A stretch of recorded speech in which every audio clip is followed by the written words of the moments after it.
I'm Dr. Hamish Moyer. I am the founder and design director for CBIC Eco Engineering UK Limited, and I am the chief designer on the project.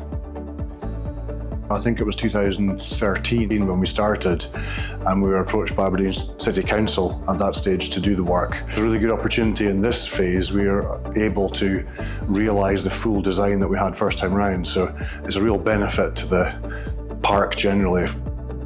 Long-term vision is returning it to a relatively natural state. It's been in a natural state since the previous phase of the project, but this second phase allows us to realise that objective over a larger extent of the site.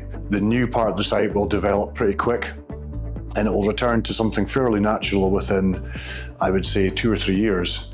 And then it's just a case of, natural evolution, just adjustments of the site, just in relation to flow events and vegetation succession, that sort of thing. So, but the first couple of years when you can see the greatest change, I think.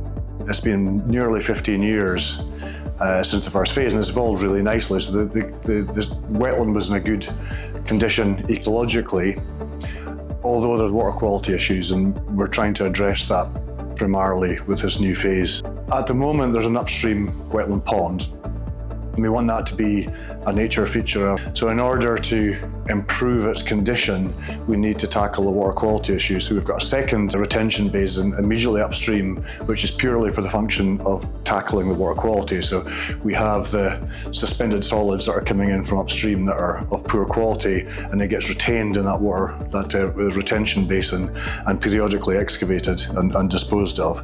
So we're trying to stop as much of the pollution as possible entering into the park proper. When you improve the water quality, there's an awful lot of knock-on benefits to biodiversity and ecological integrity.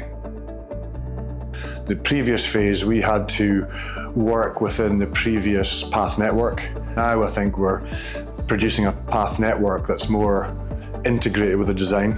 There's 3 channel crossings now, 3 bridges and causeways that there used to be 1. People like to stand over a bridge and look upstream and downstream and in the river effectively.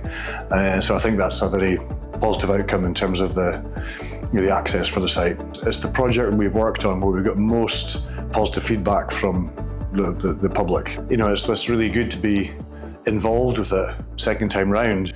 And it's one of these projects, you sort of always got a feeling it's going to come back, and sure enough it came back. And it was great to be involved again and sort of, be able to sort of see that vision right through to the end. So yeah, it's very rewarding.